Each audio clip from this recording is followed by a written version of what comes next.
Hello, hello. Let's get that sound check out of the way. I need to know how loud this microphone is. And I need to know if I'm able to talk back here. So let me know if I'm okay kicking back. Let me know. Sounds good. Thank you. Thank you, Jahara. Hi, Don. Sorry I couldn't make it. I've been stuck in traffic trying to get to the other studio. Sorry, guys. I had to turn around. That traffic was a nightmare. 1 hour and 10 minutes into a drive that should have been only 45 minutes, I gave up. Went up under the underpass and took 30 minutes, came home. It was a nightmare. I hope those people are all right because apparently there was a pretty bad car accident. So before we introduce our guest, he is waiting right now. Jesse Howe. I consider him a really good acquaintance. I might even risk saying he's a friend. He's interviewed me 3 times. He's interviewed me back when I was super small channel, and we had some fantastic conversations. Jesse Howe is the host of The Missing Link, and he has had several famous people on his podcast that he has personally talked to. Yeah, his little black book is absolutely packed full of gold mine phone numbers, guys. So we'll be introducing him in just a minute. I need to get some announcements out the way. First, an apology. Always going to apologize to my Archaix veterans, especially when there's a misunderstanding. Wendy Flores, moderator with the blue wrench. Everybody can see her here. I know she's going to turn beet red, but I've been up under some heightened scrutiny lately because in Twitter, I expressed my opinions about why I do not want to entertain Ammon Hillman, the Greek.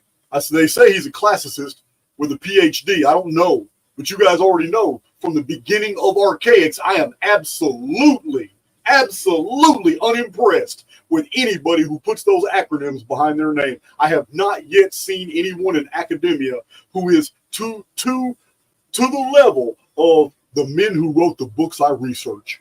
So I don't know if he's the real deal or not. I gave a list of what turns me off after I gave a list on Twitter, because the first thing I did was show the research reasons why I'm not going to entertain him at this point. I gave very valid information about ancient texts, about scholarship, about research techniques, about what we do have in the apologist text, and this hasn't been addressed. Instead, I got a lot of people pushing back, talking about I need to give them a shot. Well, I don't need to do anything. There's hundreds of people on YouTube I can be interviewing. I don't need to focus on somebody who is focused on the dark. I'm not trying to I don't even want to introduce that into my field.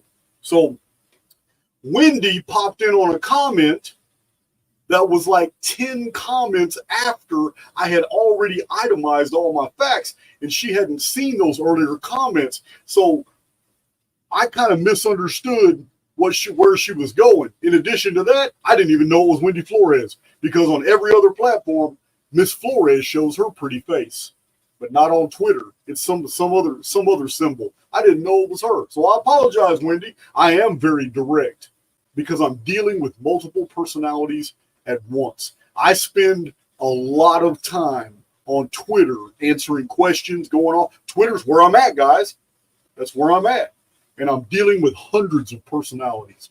And sometimes, hey, I'm human too. Sometimes I hit my limit and I'm done. And after that threshold is met, once I give my warnings out on certain things, I'm not going to hear no more. I'm not. I'm going to move on. And if people keep hitting me up, I just block. I don't have zero tolerance. So, Wendy, I didn't block you. But then again, I didn't even know it was you either. So, I apologize. I didn't mean to hurt your feelings.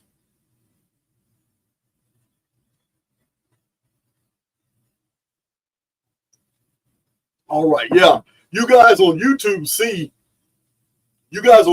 see just posts every once in a while. I saturate Twitter. I saturate X. It's got 2,300 something posts. Friendly Fire, Cug. It's Friendly Fire. I love Wendy. I didn't even know it was her. I just saw the name Wendy. Everywhere else, I see her face. or used to. So, my buddy, Jesse Howe's waiting right now. He's at home. He's making dog food. You know, in Archaics, we're dog lovers. You guys know I got 5 rescue dogs. You know, Dawn's got, oh my God, she's got like 12 critters in the house. Half of them dogs. So, yeah, we love dogs. There's no doubt about it. My only other announcement before I bring my guest in is, well, I got a couple of announcements. You guys know Virginia Beach is on 28th. Virginia Beach is going down. We just sold about 12 more tickets in the last 3 or 4 days. There's still seating available. We'll let you know when the cutoff is. But also, I have a lot of podcasts already in my Google Calendar. Big John has stacked my book. Every 3 days, you guys are going to see new guests on Archaics and the return of some older guests that you've seen before. It's amazing. It's amazing how many people are coming on Archaics now. Now, also, Archaics 3.0 isn't just the Archaics 3.0 is not just all these podcasts and bringing these awesome guests like Jesse Howe in. It's not what it's about. It's also about the new research that I'm unveiling. I'm tying all the calendars together to prove to you that we are in the year 5918. I'm going to show you this from multiple different, basically, data sets that all coalesce perfectly. We're starting with the first and oldest calendar, the Anunnaki Ner chronology of 600-year periods. So real soon, this week, I'm dropping a video. It'll be live. I'm going to show you charts. I'm going to show you data you've never seen on the Ner system.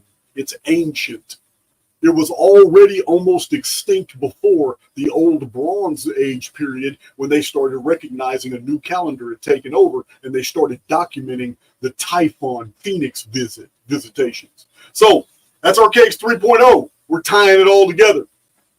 And without further ado, he's almost done with that dog food, but we're going to interrupt you. We're going to go ahead and bring Jesse Howe onto the stage. This is my buddy, Jesse Howe. He's got a heart of gold. A man does not have a face like this and be distrustful. Man. Hey, Jason. I'm doing really good. And yes, we are definitely friends. And really appreciate you bringing me on your platform here and introducing us to, maybe some people in your audience that maybe haven't seen any of the work that we've done for the last 3.5 years. Yep. You got a little bit of static on your audio. I'm not sure what it is, but otherwise we can hear you pretty good. Okay. I've got about 10 dog foods. As you mentioned, I make dog food. So we have a dog here. A Labrador? No, he's a Presa Canario. And his mom has got pit bull in her, so he's a large dog. He's 100 pounds. He's never seen a vet, never had a shot, never eaten like kibble. He's all natural, and I make his own dog food. Been doing that since he was a pup. I got him when he was 1 year old, and we use raw meat and raw beef and offal, which is hearts, kidneys, and livers. And then I add in rice and rolled oats and pumpkin seeds and sunflower seeds and sweet potato and then broccoli, carrots, cauliflower, all kinds of vegetables. And then I crush sunflower seeds and pumpkin seeds. So I make about 100 to 120 pounds, freeze it in 2-pound bags, and then he just eats 2 pounds every day and with some bones that I give him. So I'm hoping he's going to live to maybe 20 years old for a big dog. That's going to be a stretch, but one thing about having a dog is they only have a short lifespan. So, I want to try to prolong it by, giving him the best nutrition I can. And he probably eats better than most humans do. Yeah. Hey, check this out, Jesse. This is what we're going to do. The same link that I sent you earlier, the one to the invite link. Yeah. I'm going to go ahead and X you out because sometimes if you just come right back in using the same link, it corrects the audio situation. You got a lot of static coming with your voice. Okay. I'm gonna exit you out, and then you can come. Just use the email to come back in. Sounds good. All right, I just kicked him from the studio. We'll get him back in here. You guys don't hear any of that static on my audio, right? That was just from his feed. He'll be coming back in just a second. Thank you, Sheila. Oh, Wendy gave me 3 hearts. You better watch out. Somebody might get jealous. You better watch out, Wendy.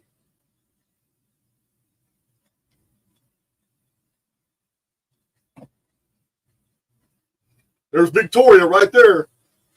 That's my nemesis moderator.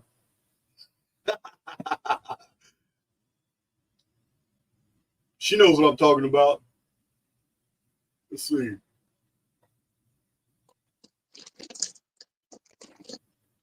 Hey, bud, you back in? Yeah, does it sound any better? Yeah, I can still hear that static. It's something you're using. I guess your phone or something. I don't know. But doesn't sound as bad. Well, I apologize for that. I got maybe about 10 bags left, and then I'm going to go downstairs onto my computer into my sound system and stuff. So the dog food is because it's, raw dog food, raw meat. I got to put it into the freezer, before. I've been going since like 7:30 a.m. and we had to get batteries for the scale. And, it takes a long time to do this, but I do it for about 60 days.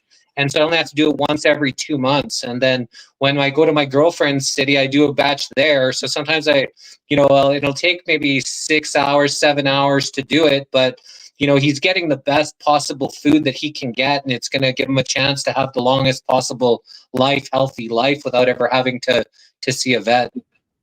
Listen, Dawn does the same thing.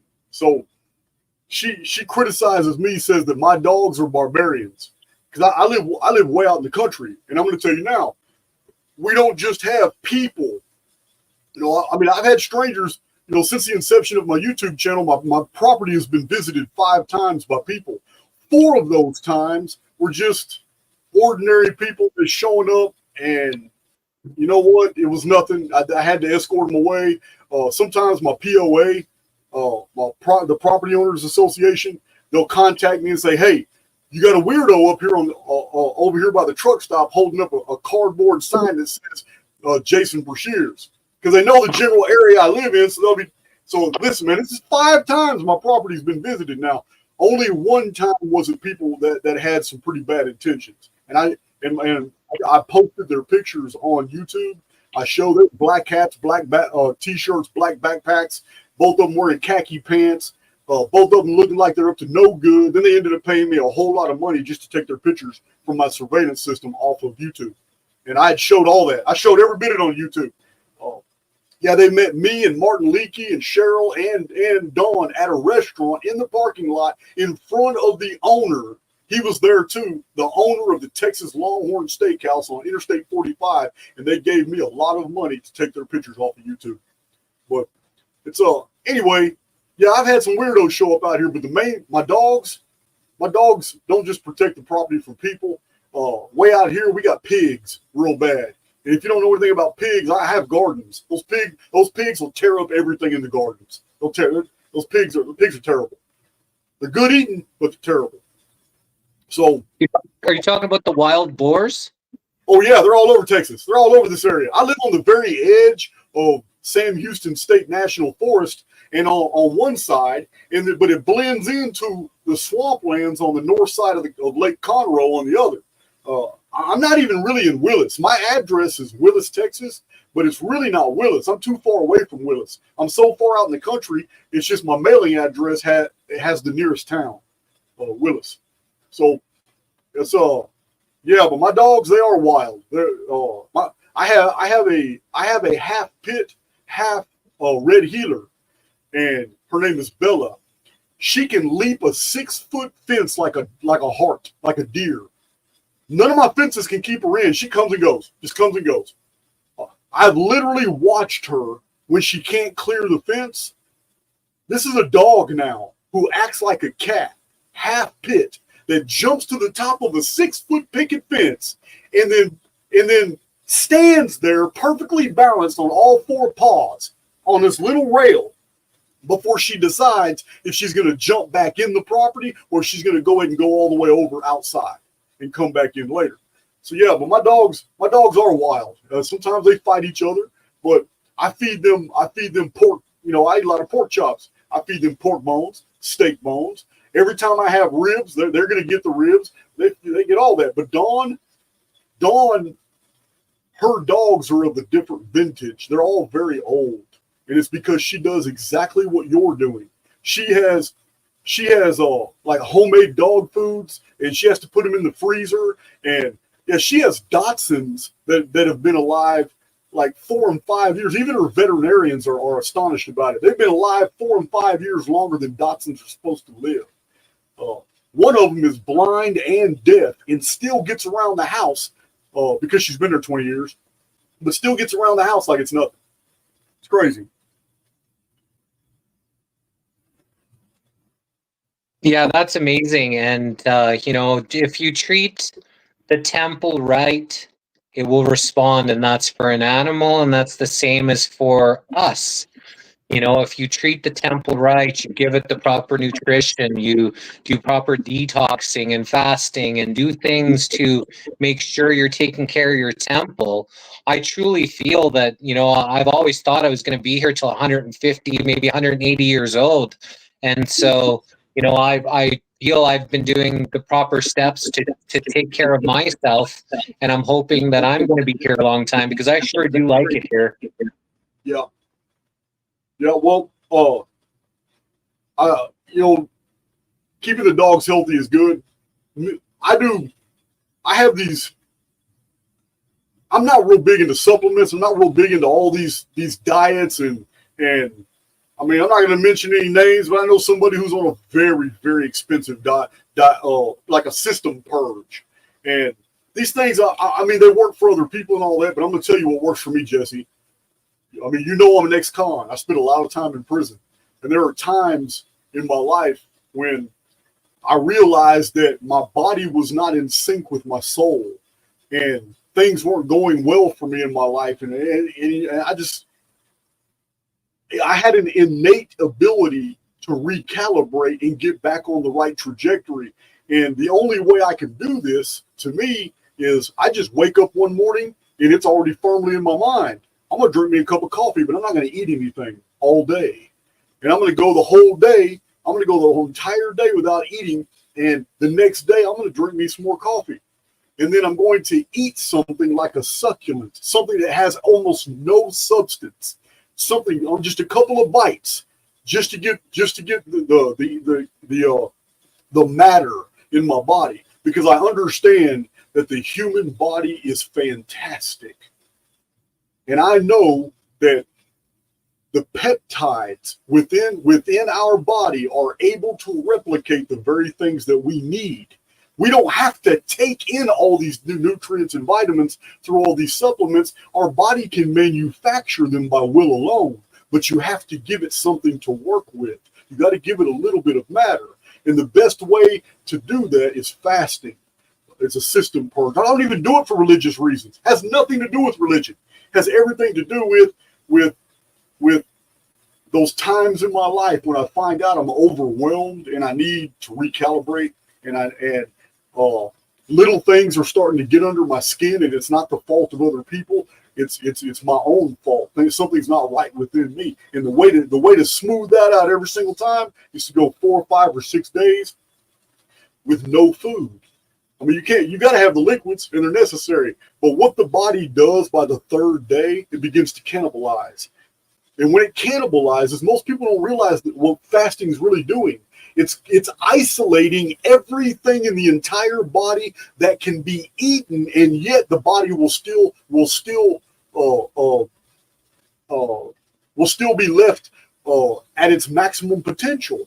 This means all the free radicals get cannibalized. They get burned up in your metabolism. Not only just fat cells, but inside the fat cells are the cancer cells. They're gone.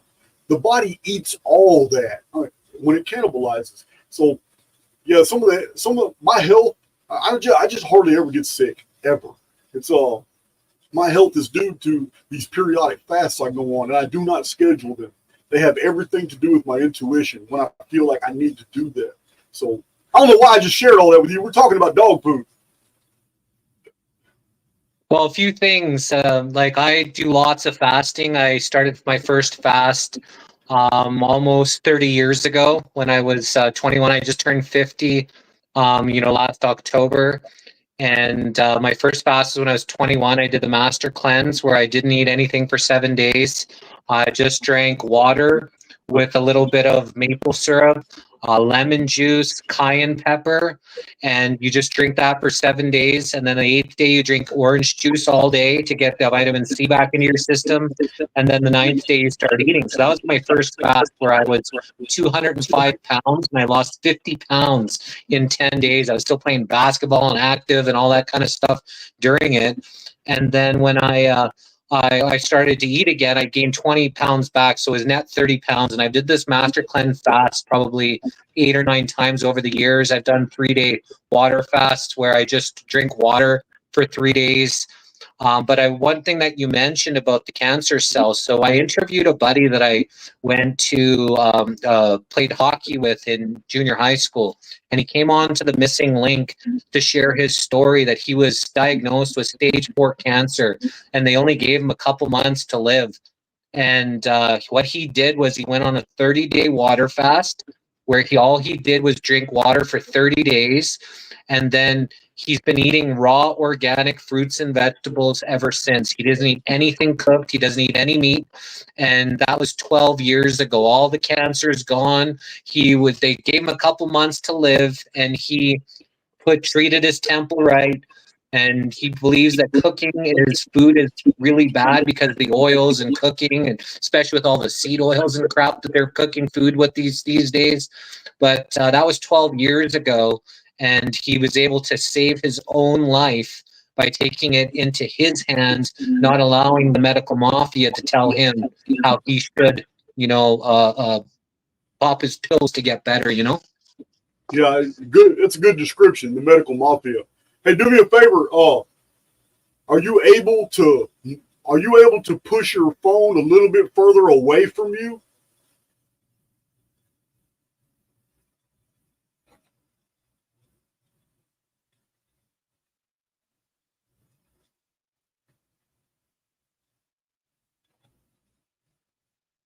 Hey, unmute. You accidentally muted yourself too. How's that? Does that sound any better? Hell yeah, it sounds better. Okay, perfect. Yeah, you might have been a little too close. The sensitivity on your mic is real good. So okay. Yeah, I can hear you a lot better. There's no static now. Okay, perfect. Might be a little bit, but it's way better than it was. McKellen Mavericks. Hell yeah. All right, cool. So, man, I know you've interviewed some giants in the field. Some people I've never even had on my channel, man. Can you share with my community some of the most intriguing guests that you've had? Some of the more famous people. I mean, you've been doing this for a long time. You were already pretty well established before you even did our first interview together. And by the way, guys, if you want to see the 3 interviews that Jesse Howell and I did on the Missing Link, he's got all 3 of them on Rumble. Yeah, so I told you our 5th channel was deleted a couple of weeks ago. Well, I just went to go on our backup channel, which is the High Vibe Love Tribe, and that got deleted as well because every time my channel was deleted, I would put interviews. So we've had 6 YouTube channels deleted. So we're not on YouTube right now. So for all the people that are watching on YouTube, we did have Jason on YouTube when we interviewed him, but those channels have been deleted. So if you want to watch any of the interviews, you can watch it on any of the other platforms. Preferably Rumble. Rumble treats us nice. They actually remunerate us for people watching on Rumble. And, we've just got over 10,000 subscribers on Rumble, and, it's doing well. So all 3 of those interviews with Jason is up on Rumble, and you can check them out. But we've interviewed people like when we started the show, we reached out to David Icke, and he was our 15th interview. Lee Camp, which is a political comedian. I'm not sure if you know who he is. He kind of bashes both sides. He was on RT Russian television before they got deleted. He was interview number 8. We've interviewed Del Bigtree, Sasha Stone, Judy Mikovits, Corey Good, David Nino Rodriguez, SG Anon. Speaking of David Nino, David and I, we have mutual respect. We're both Texas boys. Listen, he's a professional fighter. I used to fight just to keep my clothes on. I'm telling you, we've bounced ideas together. We've talked a lot. I really like David. I like his personality, and he knows my opinion that I think he's too enmeshed in that patriot pacification shit. Listens to Wano Saban, but it doesn't matter. My opinion about the guests on his show does not impede my friendship with David Nino. And so some of my own community, they get frustrated with me. But you know what? Listen, I was raised on the cell blocks. And on the cell blocks, some of my former enemies ended up being my closest allies and friends. Once we understood that everything that makes us an enemy is amorphous. And when we really study the issues, we realize we're just alike. And with David, I'm still on board with talking to him. As a matter of fact, this Saturday, David Nino and he invited me because there's something that intrigues him and he wants to talk about it. We're going to be talking about the first and second seal and how my predictions on the second seal have come to pass absolutely impeccably, and even more so than I ever anticipated. The events are still unfolding, but it's amazing what's going on with these increased knife attacks. These statues that are being put up that are all knives. Look at knife angels. Yeah, it's way beyond what I anticipated. But David Nino and we don't agree on a lot of the things that are going on. We don't agree. We don't have to, but we do agree on enough to where it's not going to jeopardize our friendship. And you probably feel the same way about some of your guests. You have had guests on that I will never have on my channel because I don't consider them to be truthful people. But it doesn't mean that I would in any way impugn you or in any way denigrate you or feel any less of you. And I'll name them. I'm very honest, man. Corey Good, yeah, never. He'll never be on my channel. But yeah, there's a few that you have entertained and been on your channel. I'm just not with the Patriot Pacification, the Ancient Aliens deal. I see a lot of this is really just multi-level marketing masked as something that any truthers would accept just to really push multi-level marketing. So but otherwise you've had some giants like David Icke, no doubt. David Icke started. He is my start. David Icke is the first person that got me to look outside the Bible. First one. That was in the 90s. Yeah, and what we're doing is we're recording history of everybody that's speaking out during this pivotal time. And we're giving a voice to the voiceless. We're not only interviewing, we got a whole Rolodex of very, famous and well-known people that I could be just filling up the interviews with, but we're interviewing everyone. We want to share everybody's story who's speaking out. So that way in 20 or 30 years' time, when they look back in history, this is going to be a record of everyone that was speaking out, what was going on, what was being said, because we think that this truly is a pivotal time in history. And, we're not going to agree with everybody. I don't agree with everybody that we have on the show, but I want to ask them and be open, honest, and genuine to try to see why they believe what they believe and why they're saying what they're saying. And that way, I'm not there to smash them. I'm not there to challenge people. I'm just here to share people's stories. And you're not going to agree with everybody. You're not going to like everybody. But all I ask is anybody that does watch our show, just be respectful of any guests that I choose to have on, because, I'm led by source, creator, God, whatever it is. And if, God wants me to bring someone on our show, then that's the way I just go for full steam ahead with that. And I don't, have any barriers on who. I would even interview Anthony Fauci. I would even interview, any of these people. I would want I to be would able to ask definitely, them. I would absolutely have Anthony Fauci on my channel. I would. But I'm telling you, it would be a very uncomfortable conversation. He'll probably hang up on me. But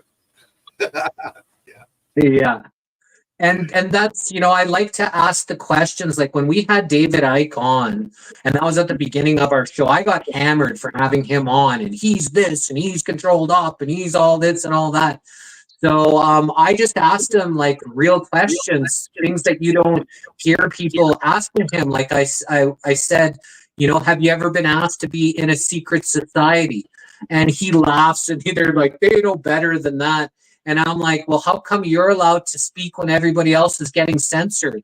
And he was like, I'm allowed to speak. I'm being kicked off here and not allowed into this country. And so I like asked them real questions, right? I just, kind of whatever kind of flows. I don't have any rhyme or reason. I don't pre-plan. Like when we started the show, me and my girlfriend, Angeline, we would write a whole bunch of questions out and try to, research. But a lot of times when someone pops up on our show, it's the very first time me ever hearing them or seeing them. So we have an honest first conversation, what everybody else gets to be able to witness to, where I'm just getting to meet someone and getting to know what they're about, and then asking them as relevant as questions. And then we include the audience.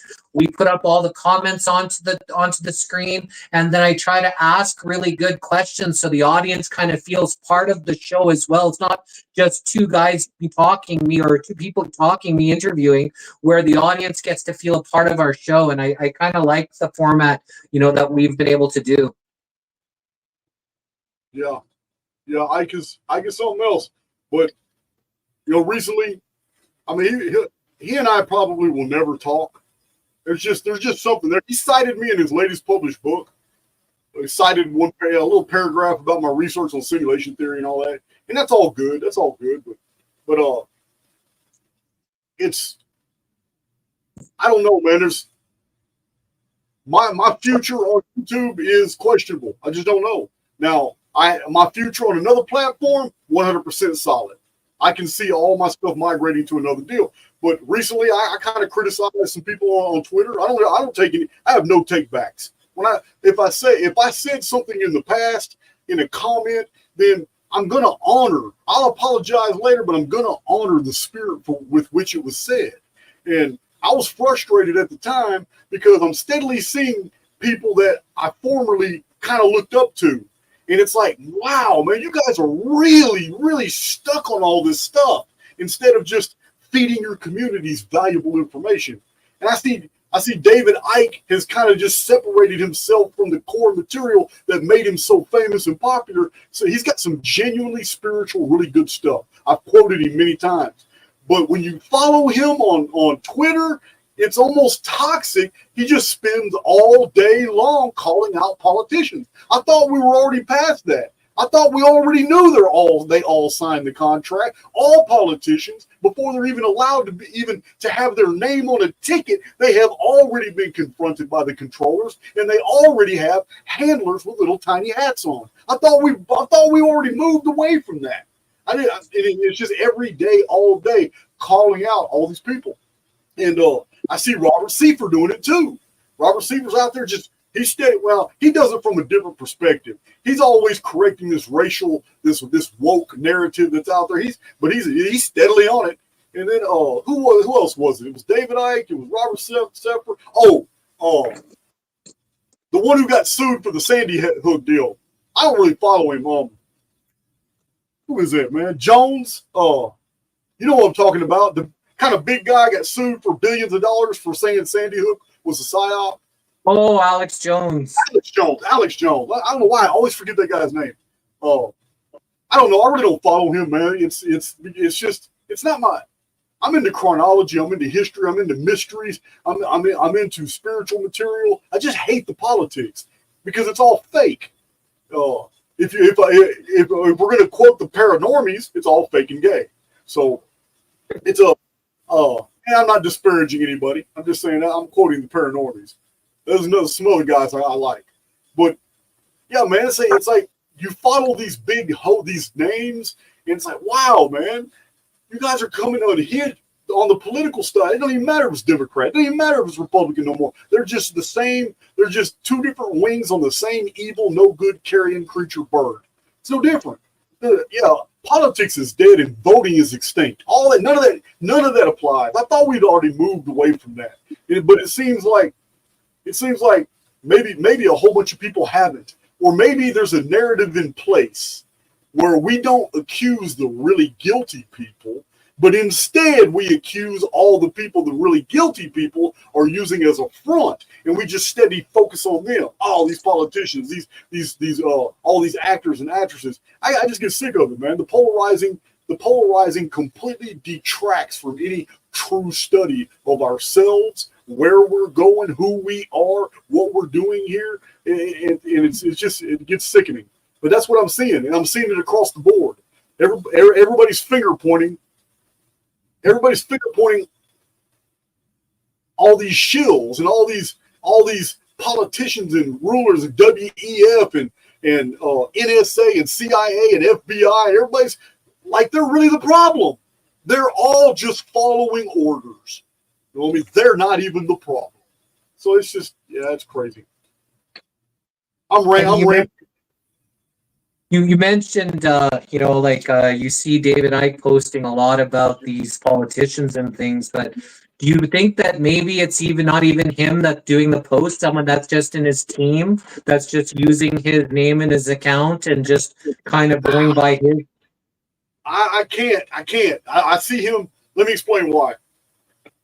The amount of content that man has put out over the years since the late 70s belies the situation of a personality who is willing to hand the reins over to someone, because if he's anything like me, 100% of his personal content is his content.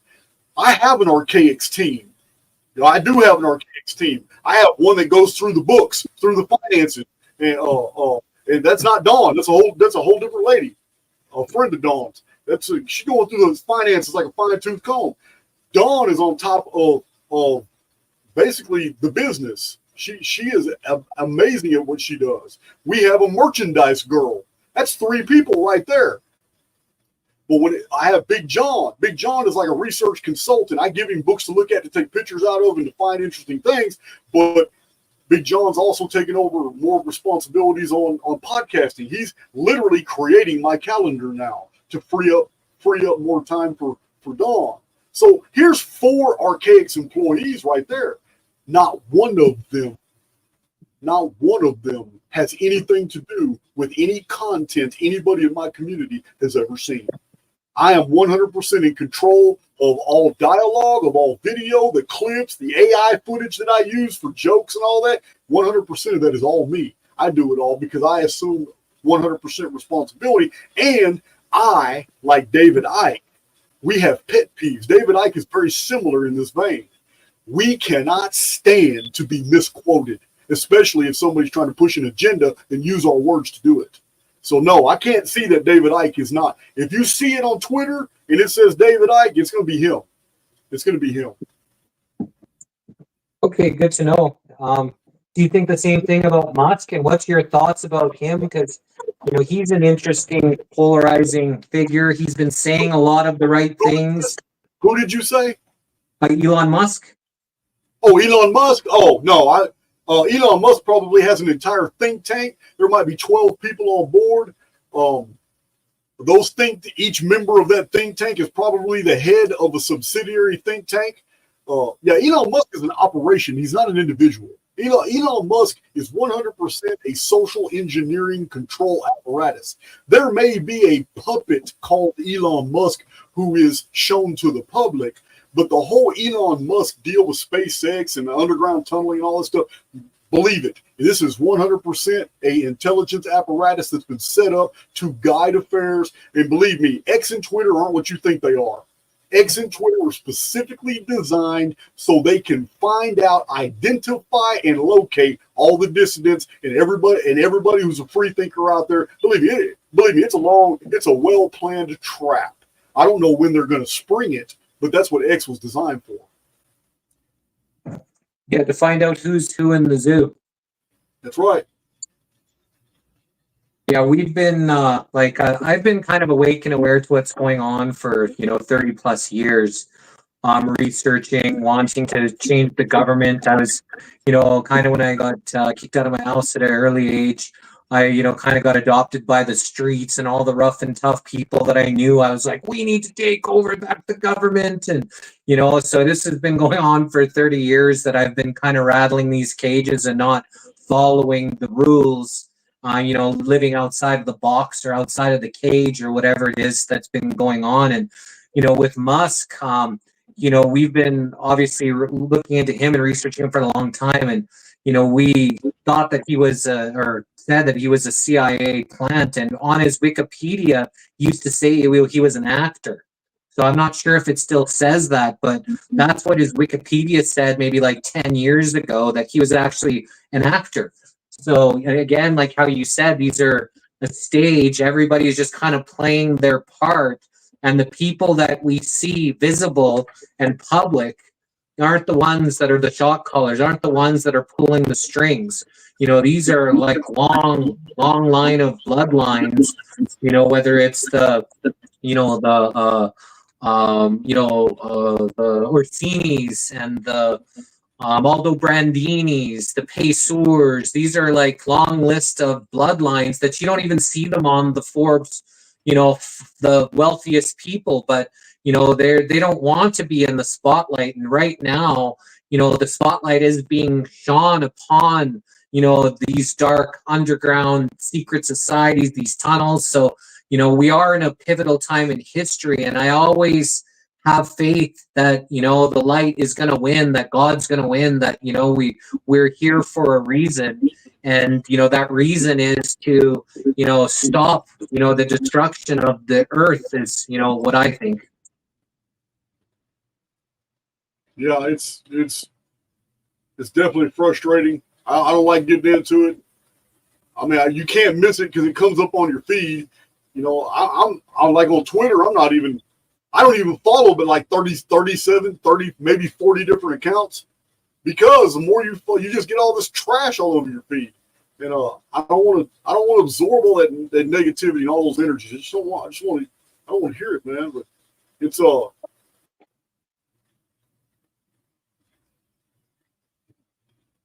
let's see. I'm checking out the chat. Yeah, your sound has been pretty bad, but everybody can still understand you. Okay, I'm just going to go downstairs now. I'm just done. I've done 60 days of dog food, 120 pounds. So I'm just going to link up onto my computer. So I'll be right back. All right, I'm going to check you out. Okay. All right, we're going to wait for Jesse to come back in the studio. Hope we got better audio.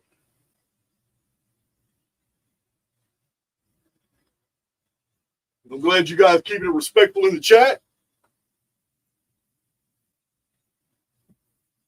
But yeah, I'm not.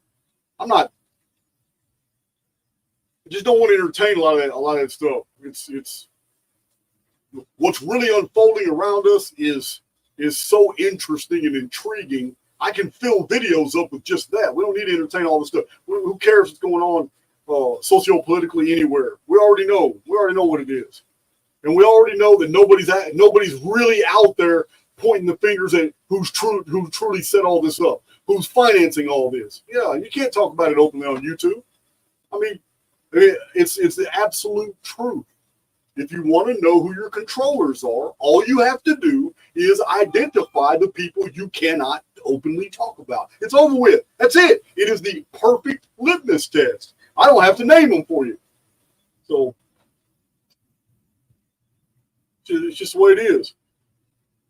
Now, if you'll allow me to do a little self-aggrandizing, I'll just tell you here. If you really want to get the business, I got a whole playlist called Tiny Hats on Archaix TV.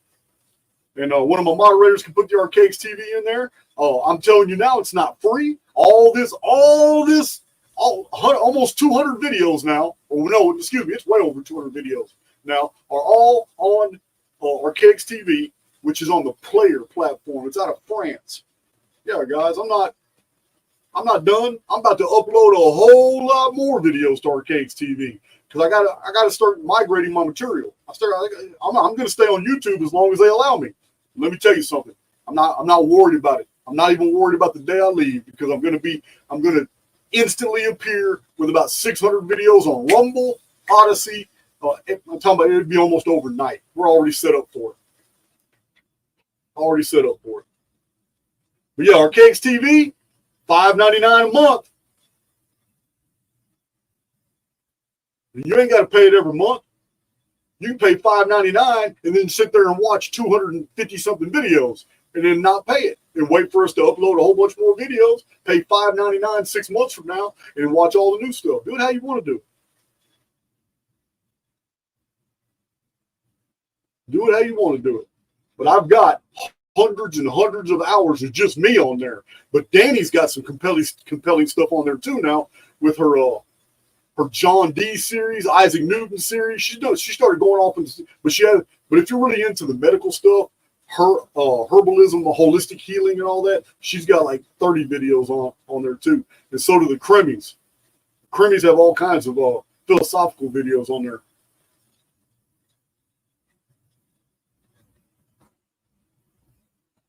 I think Jesse's still setting up.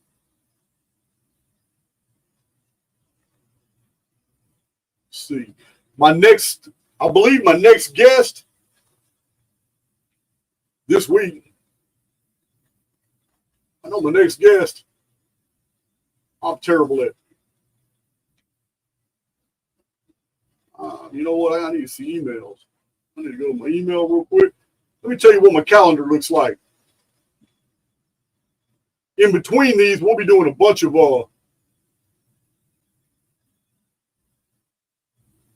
Archaix videos. Archaix 3.0. Good stuff. Podcasts free me up to be able to do things I need to do. So yeah, guys, we have a real good video coming up either tomorrow or Wednesday. And then on Thursday, Joel Schaefer, we're going to be talking about Castaneda. Yes, we are. And right after that, we got Joseph P. Anthony, the Joseph P. Anthony podcast. I believe the man is an adept astrologer, and we're going to let him give us the business. Waters Above Crypto is right after that. Danny Inman podcast, Uncommon Sense Radio, Shanta Meter, a friend of mine I've been knowing for almost 4 years. She's also an astrologer. Jeff Harmon, David Whitehead, Paul Cook, Candace Boyle,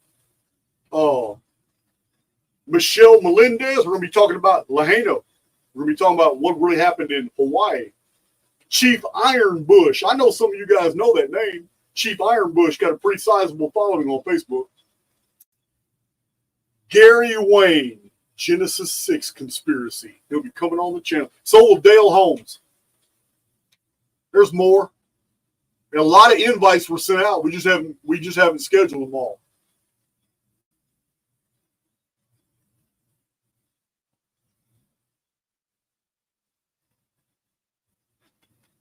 All right. All right, Jesse, you need to get back in that email. You can hear me.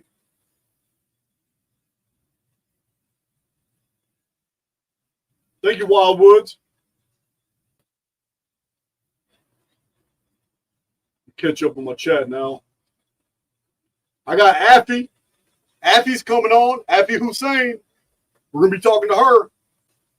I believe she sent me some really intriguing PDFs on prophecies and Phoenix phenomenon in the Quran, and a third PDF about something. I can't remember what it was. I have them all on file.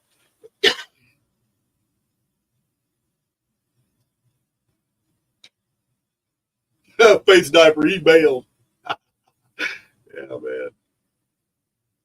That's funny. Face diaper, I'll pull you in here. I'll send you a link.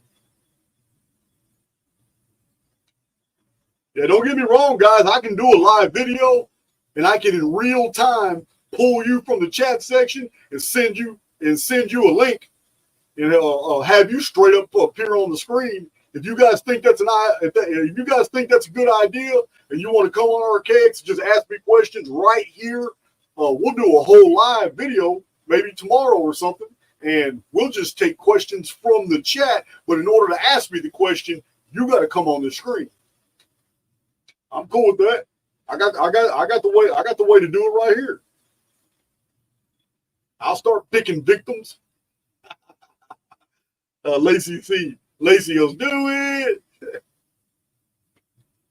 All right, that sounds like you guys. That sounds like a winner. We'll definitely do that.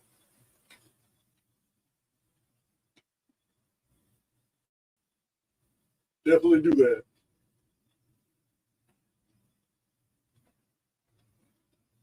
Let's see here.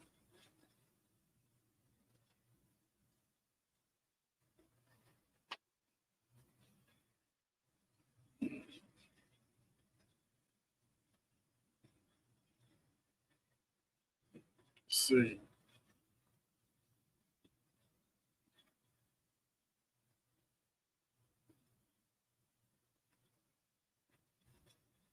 Yeah, well, the podcast, the reason for the high frequency of podcasts every 3 days is because this frees up my time. Because when I'm not doing podcasts all the time, that means I'm doing actual research. I'm actually going through materials, and this takes a lot more time, and it means the frequency of my videos are a lot lower. With the podcast, there's no preparation needed. I don't need any preparation to prepare, which means I can spend more time researching and posting and doing things I need to do. And which also means that the videos you'll get in between podcasts are going to be epic. I promise that. Archaix 3.0, you guys are going to have mind explosions. I'm about to lay out the 600 years because the Anunnaki nerve system was 600 years, but it's the 600-year periods. The nerves were subdivided in decans. For those of you who don't know, decans are 10 periods of 60 years. So we have significant events even on the 60-year timeline. But one of the most enigmatic numbers from the ancient world was 216,000. Ask anybody who studied Hindu epics and time periods, the Yuga system, how important 216,000 is. Now, where did they get it? It's in the Sumerian, the Akkadian, and the Amorite as well. Where did they get it? 216,000 days, 216,000 shars is precisely 600 years of 360 days each. The Anunnaki nerve system used the 360-day calendar. We're gonna see some amazing stuff, and we're gonna bring our boy Jesse Howell back in here. He's no longer making dog food. He's now in the doghouse. Hey, I think the sound's probably a little better now, right?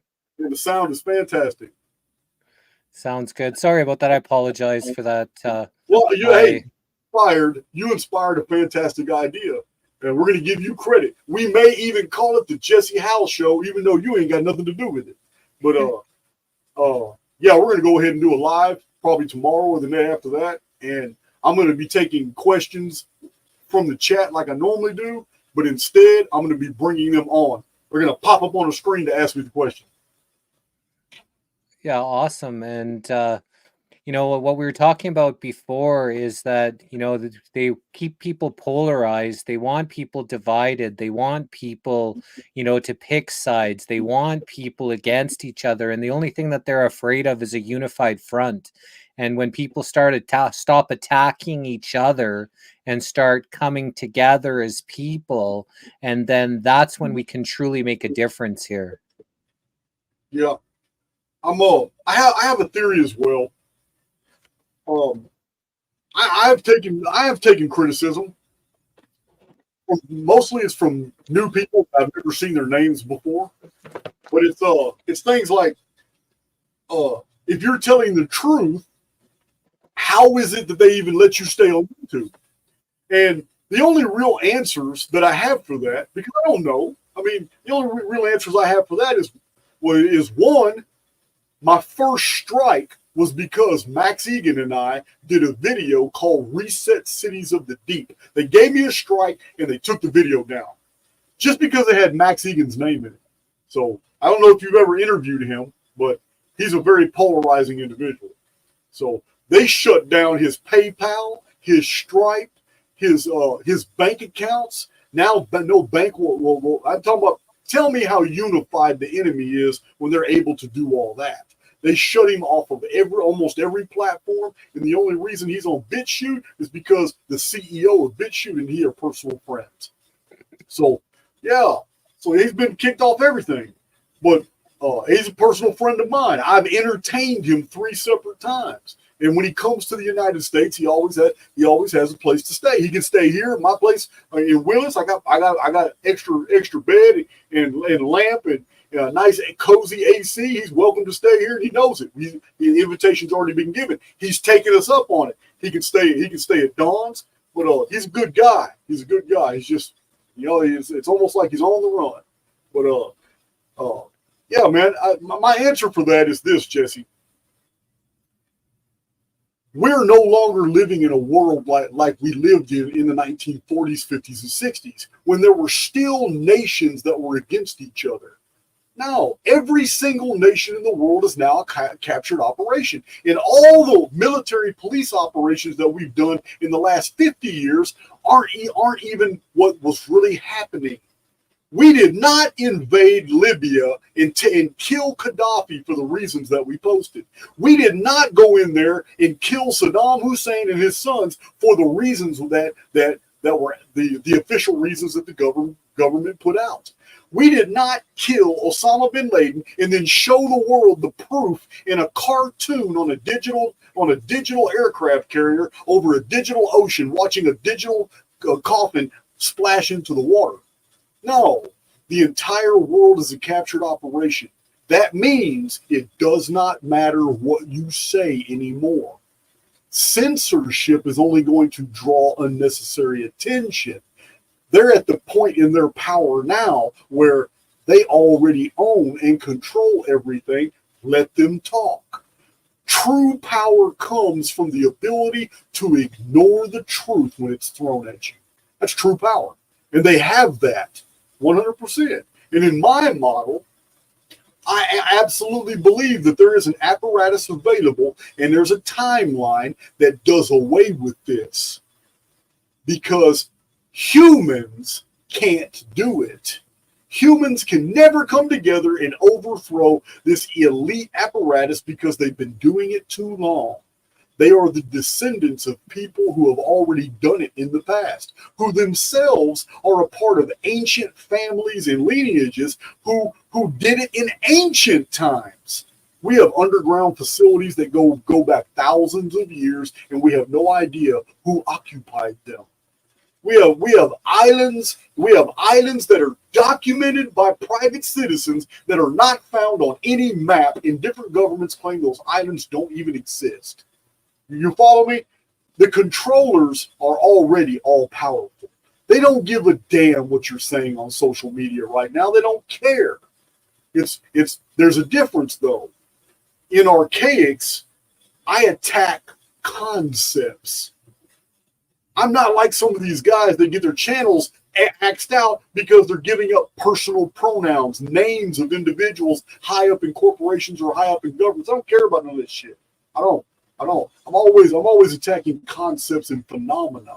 So that's the only reason I'm still around. But because I'm also very vocal about tiny hat history and this bullshit narrative that's being promoted right now, that the Ashkenazis are all the evil ones and the rest of them are all good, that's not what I found in the historical record. Long prior to Khazaria ever coming about, long prior to the Khazarians ever even adopting Judaism, we already have in the historical record financial crimes going back to ancient Rome. If you think the Romans summoned the 10th Legion and all the other provincial legionnaires together to destroy Jerusalem twice, not once, but twice, it wasn't because those people were innocent. So that's what I talk about on Archaix TV. And one of these days, it may get me axed on YouTube, but I'm gonna not give a F attitude about it. I just don't care. So we've become good friends with Max Egan. We've had him about 4 or 5 times on our show. Great guy. We just had him maybe a few weeks ago or a month ago. We've had him back on again. And when you're talking about the little tiny hatters, so it's interesting that you mentioned that. So we've recently had Pascal Najati on our show a few times, and he goes hard on them. And, you know, he wants to exterminate them all. Like when I'm talking about going hard, like he believes. So I was listening to a rabbi talk in this one to his people, and he was saying that they didn't come from here and that they came from somewhere else, and they came here to infiltrate and take over. And so potentially they may be not even of human race. You know, they could be Nephilim. You know, I'm not sure what exactly or where they come from and why they're doing what they're doing here, but that's you know, basically that's a big possibility that they're not even from here, and that's why they're, you know, have been treated the way they've been treated by all these other places because of the stuff that they've been trying to do to, you know, to take over everything and everyone. Yeah, well, I'm going to tell you this. I'm going to give you some clues. I'm going to let you put it all together yourself later. All right? We are dealing with a people of very small stature, which is indicative that they lived in very small confines for a very long period of time. We are dealing with a people who do not like sunlight. All right? I'm not going to name them. I'm going to let you figure it out. We're dealing with a people who have always, through all time periods, dressed to where the very minimal amount of sunlight will ever touch them. We're dealing with a people that have a different type of skin than the rest of us.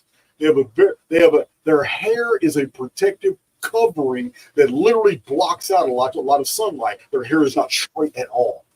We're dealing with a people who have a fascination for underground systems and tunnels, and this is who they are, and they have been doing this for thousands of years.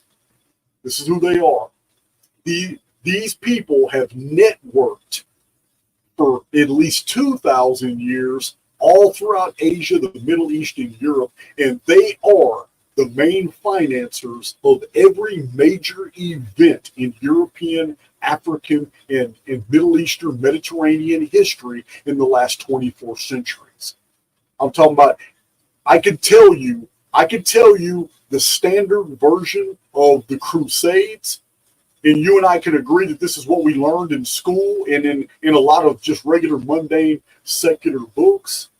Then I could blow your mind when I go through each crusade and show you how they all unfolded and who was behind them and who financed them and all the psyops, like the Prester John psyop, all the psyops that were effected against the Europeans to fleece them from their money.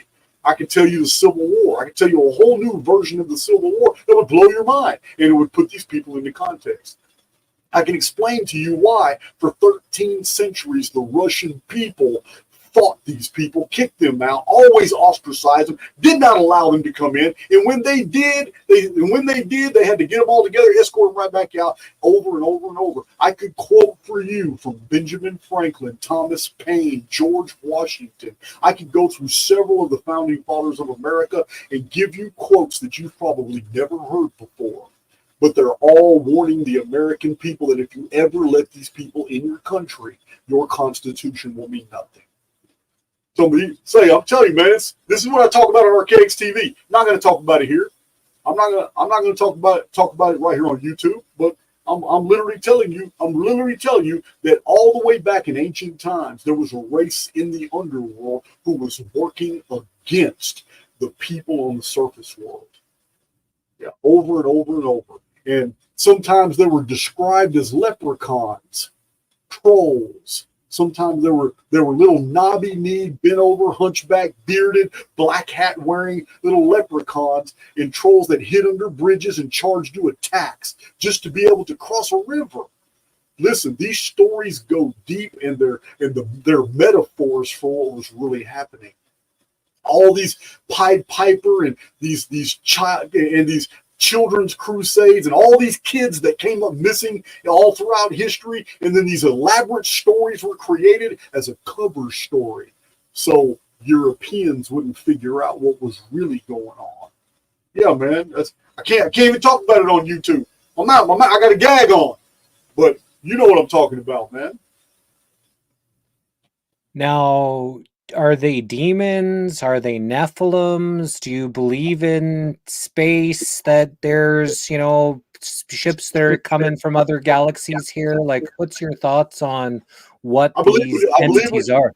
Jesse, I believe we live in a construct, and I believe that construct is controlled, and that that there are clues within our own perceptive apparatus that tells us the truth, such as in the book of Genesis, the book of generations. In the beginning, God created male and female. In the beginning, God created man in his own image. Well, this tells me that since we are humans on the inside of the construct, then quite evidently humans are on the outside of the construct as well.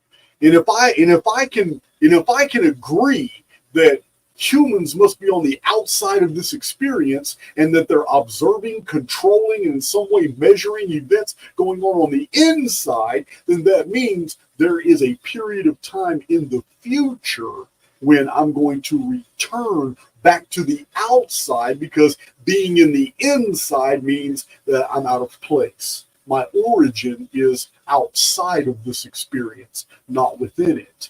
So I see many instances where divine beings, gods, not only in the Bible, but even in the Anuna and Anunnaki of the Sumerian busts and reliefs. I mean, we have these fantastic ideas of ancient aliens, Jesse. But when you look at the statues of the gods, they're all tall white guys with porcelain alabaster skin and lapis lazuli eyes, sometimes emerald eyes. And all the statues are of humans. And when we find out the ancient Chinese revered the dragon kings, that sounds really impressive. And in comic books, the dragon kings look like these awesome shogun metallic warriors and all that. But when you talk to the Chinese about the gods, they say, oh, dragon face just means they had the ability to grow a beard. That's what made them divine. They could grow a beard. Well, that means we have a technologically advanced Caucasian Caucasoid race coming into contact with an indigenous race of smooth-skinned, dark-haired, dark-eyed people. And this is what we find in the Sumerian text. The Sumerians prided themselves. They said that we are the black-headed people. But when they talked about the gods, the Anuna, they always showed them with alabaster skin and lapis lazuli eyes, because lapis lazuli is the only mineral available to a river valley people. That's all they had. There are no mountains in Sumer and Babylonia. They lived in the Tigris-Euphrates basin, and they used the materials that they had available to them when they designed what's called their teraphim. The teraphim were their little home statues that they set up everywhere. What is that? Lapis lazuli? Lapis? Yeah, that's what I got that from Dr. Sandra Rose. Michael, she sent this to me after I interviewed her. So wow, you were just talking about that, so that's exactly what I'm wearing right now. Yeah, so I mean, when we reduce everything to its lowest common denominators, Jesse, we find out that the gods in every culture and civilization look just like humans. We look at the Vedic, we look at the Hindu traditions, and we see that the gods had blue skin as opposed to the regular Dravidian depictions. But there's no mystery here. Caucasians that recently came up from underground would have translucent white skin, but during that period of time, it was the vapor canopy. It was a dark purple light, according to the ancient Native American traditions. And the animals and people grew bigger. And it was a time of immense volcanism. Burning mountains are recorded everywhere. This volcanism creates giantism. We've proven this in 1902, the last Phoenix year, when two scientists in their late 50s and early 60s had grown 2 inches from just being exposed for 2 months ambient radiation from a volcano, Mount Pelée, that killed 60,000 people in Martinique, French Martinique in the Caribbean. So we now know that humans can grow fast even in their old age, and they can grow bigger just being in contact with ambient radiation coming out of volcanoes. So imagine an entire world full of volcanoes under a vapor canopy. Humans are going to, white people are going to look blue. They're going to look, the white skin under the vapor canopy is going to look blue. to everybody else. But yeah, man, this is the type of research I've been doing in Archaics, Jesse. I've been showing all this material, showing all these sources, bouncing ideas back and forth from people in my own community. Man, let me tell you, my community is awesome, Jesse. They're always finding things that I missed. I mean, I'm only one guy, but I got people that are fact checking. I got people that are readers. I got people that are watching other videos and they're finding correlates. It's amazing, man. But to answer your question, I haven't found any evidence of ancient aliens. I have found evidence of ancient, technologically advanced civilizations right here in our world, but they were human. So is it the great alien deception that's upon us right now? There's a lot of people that feel that they're connecting, talking with, being contacted. You know, we've had people on our show that have direct communication with these, you know, outer beings, these alien beings. Is this voice to skull stuff that they're wanting to create this deception, that they're, you know, giving these people all of these different connections and interactions in order to make it a lot more believable? Like, what's your thoughts on this great alien deception and possibly a potential invasion that they have planned for us? Yeah, I'm not. There's a passage in the biblical material that says, in the last days, God shall send strong delusion. And it's for the collective. It's for those who are not among the elect. It's for the living dead, the blind. It specifically says God shall send them strong delusion so that they will believe the lie. This is scheduled for the last days. This is in eschatology. Also scheduled in last days, according to the book of Revelation, and according also to the Mayan prophecies attached to the Mayan calendar, which ends in 2046, not 2012. It says there will be an invasion of demons from the underworld that will come up to the surface world, and they will be given power over humanity for 150 days. Remember, the great flood in book of Genesis the destruction lasted for 150 days. The book of Genesis is the alpha text. In the Revelation text, which is the omega text, we find the same 150-day reference. But now it's locusts with human faces, chitinous armor, and they're given power over humans to torment for 5 months. So that sounds very descriptive of a hybrid to me. Something half insect, half human. It's got it described as a human face. This could be your alien invasion, but they're not aliens. They're actually whatever a demon is. And yeah, so I do see that's a part. That's the whole alien invasion scenario. It's in the Illuminati card deck, and so many of those Illuminati cards have come to pass. It's scary. Matter of fact, now that we're talking about it, I need to order one. If anybody knows where to get the Illuminati playing deck, because I've seen so many people show cards and they were all prophetic. I want to see anybody knows where to order one of those. I'll get it. Or if somebody wants to send one to my PO box, I might do a video. I might lay those out and do a video on them and see what we see. Now, speaking of prophetic, we've interviewed a guy named Boyd Anderson. So he scored the 5 fastest goals in hockey history when he was in juniors. He was on the same lineup as Lanny McDonald and Tom Lysiak. And he scored 5 goals in 3 minutes and 7 seconds. So 5307 is an Illuminati number. And because he scored these 5 goals in 3 minutes and 7 seconds, the Illuminati brought him into their organization. They tried to, recruit him and told him about the stolen gold, the Malaysia stolen gold, all about the Bitcoin. This was all before it all happened, the rise and fall of Bitcoin. And he talked about in 2025 is where the plan is for this potential alien invasion. And this is the stuff that, he was told, I think in like 2007. And so he's come on our show. The first time he was on our show, I think he was on for almost 5 hours. So I think it was 4 hours. And like he has quite a story, quite remarkable, the things they've gone through. And he's written, a few books, and he actually just recently contacted me to come back on the show. And I think I definitely like to link him up with you.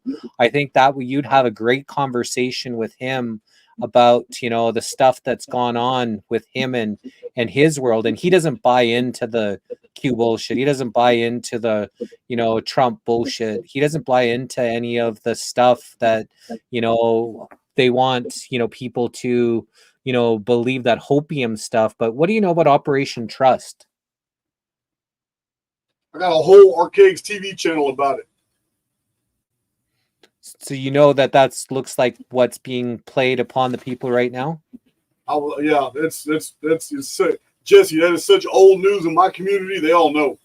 They all know that Trump is a Trump, and that he is married into and allied into the elite families that are controlling everything. That his daughter is openly admitted to being a part of their cult. I can't even Lubak Kavad something, I can't remember, but I mean, you don't remember Shabbat Lubavitch. Yeah, you don't remember when Trump and his family went to the Wailing Wall, and they all wore the tiny hat. They all put their hand on the wall. They all prayed. Yeah, that is done for a reason. That is the signing of a contract. It's over. Trump is 100% owned. He is absolutely controlled by these people. There is no Trump for America. That's all. The only reason the MAGA Make America a Great slogan is even popularized is because Israel needs America's backing, and they're doing it through what I call the Christian Reich. And this is what we're seeing. Over 3 years ago, I was telling my own community, hey, y'all watch out. You're going to start seeing signs of major celebrities that you would have never predicted.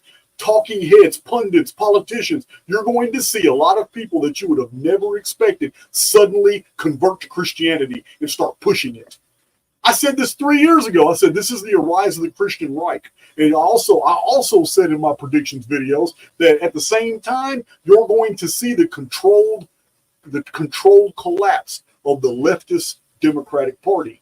And the way they're going to do this is to widely publish for the whole world all the absolute stupid, ridiculous, woke, hypocritical shit that they're doing. And that's exactly what's been happening. My predictions nailed it.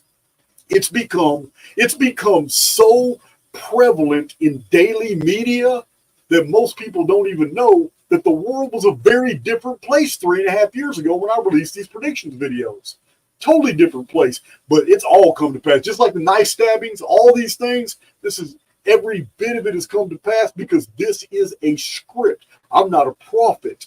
I'm not a seer. I have no paranormal abilities. All I'm using is arithmetic and calendars and the events that are attached to individual years. And I'm showing the intrinsic patterning of events of the past and the future, and I'm nailing these predictions because it's a program. The book of Revelation is not prophecy. It is programming. And once you understand the coding and how Genesis and Revelation are codified to interface, it's so easy to see.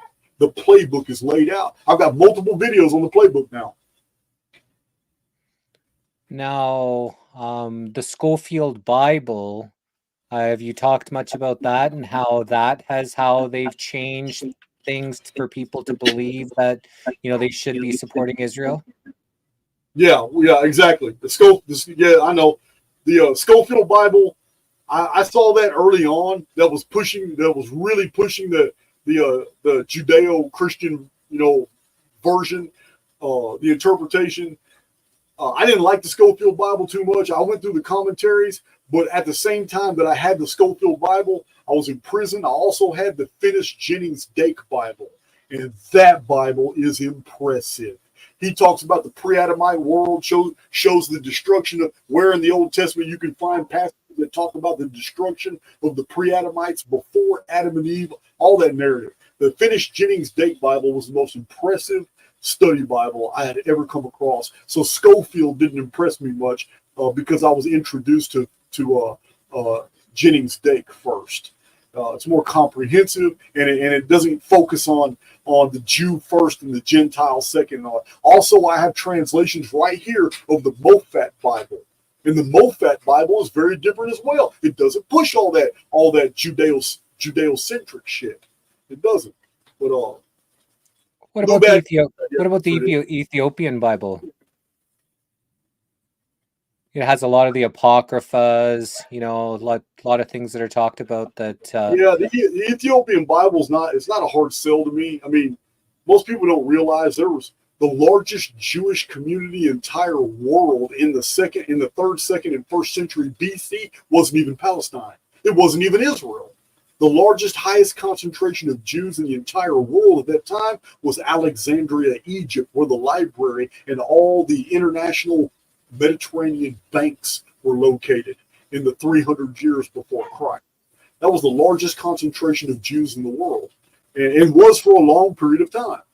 And they had the Book of Enoch, the Book of the Secrets of Enoch, Third and Fourth Enoch. They had a lot of the apocryphons. They had the pseudepigraphical text libraries. They had the Apocrypha. They had the Torah. I don't know if they had the Masoretic text at that time. They came later. But they definitely had the Greek Septuagint.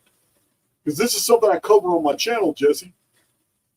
The Jews' original scriptures were not even in Hebrew. They were all in Greek. They were translated into Hebrew later. Then, over 1,000 years after that, they began their redactionist campaigns to claim that the originals were in Hebrew when they weren't. They were in Greek and Samaritan. Yeah, I gotta say, when it comes to laying out all that stuff, I have a playlist called Dark Scriptures, which I'm about to revisit. It's a part of Archaix 3.0. I'm about to go through and blow people's minds. I'm going to reveal things in the Bible that most people would have never believed was there. I'm going to go through there. I'm going to show codes. I'm going to show anagrams. I'm going to show date. I'm going to show actual dates that are encoded in the script. The Old Testament is fascinating. And it's my opinion that it is the direct composition of artificial intelligence, or these codes wouldn't exist. So, yeah. You get me wired up. Jesse, I feel like you're interviewing me. I feel like you're interviewing me and not the other way around. You see how you flip that on me? I need to be quiet, man. Germachia. How about Germachia? How much, weight do you pull on that? Because you say a lot of it is numbers and codes. And do you think that, they're using that Germachia and we could use it to decipher things just as much as they use it to either send their messages or control the narrative? Okay. I'm going to tell you now, because I have a multifaceted personality, I'm able to tell you two different things and both of them be equally true. I don't care about gematria. I don't. I just don't care. It doesn't interest me. I'm absolutely on board with the fact that, yes, the entire Old Testament is full of geometrical mysteries, and they're there to decode. I get it. I just don't have any interest at all. So at the same time that I can say that it's unimportant to me, I can also tell you that others find great value in it, and I can't take that from them because that value was put there. It's there. But I'm just one guy, and I can't be interested and fascinated with everything. There's something I got to cherry pick. Yeah, you know what I mean? Now, what about the preterist version of the Bible that revelations had already come to pass and they're just trying to relive revelations to keep people in that same loop, and that it's, them using it at more of a playbook opposed to, what was actually prophesized for this day and age? Well, I would agree that it's a playbook, and I would agree that our world is on a cyclical timeline and that we've lived through these resets multiple times. So I'm going to have to agree with that. There are some aspects to the theory that you're referring to that I do not agree with. In this particular timeline, I don't believe in the little season theory. I've seen the evidence for that. As a matter of fact, I was planning on doing a video in the near future showing all the counterpoints why I do not believe that we're in Satan's little season right now. I believe that we have been there before because we've been reset multiple times. But in this timeline, we haven't got there yet. And I'm pretty excited about laying out all my evidence for that because I'm not with it. I don't know if you know what I'm talking about. Satan's little season, that we're already into the 1,000 years of Satan's rule. Yeah, I'm not with that one. I'm not with that one because in eschatology, if you're going to believe something like that, then there's a whole lot of other things that must have come to pass first, and for which we have no chronological verifications at all. So it's just something I'm going to end up doing a video. I'm going to have to do a video on it because that theory is gaining ground. And it's gaining ground because the people that are putting that theory out are practicing exclusions. They're not telling you everything.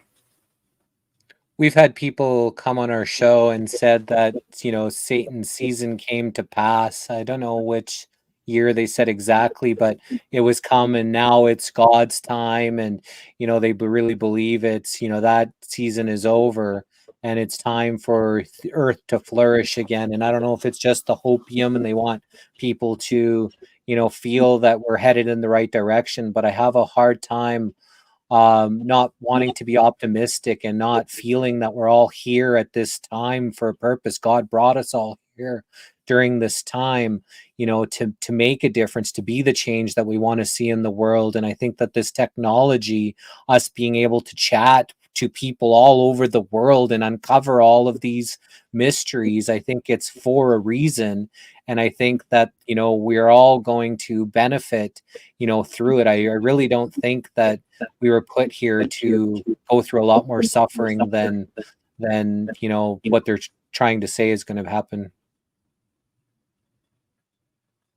Yeah, I'm on board with that.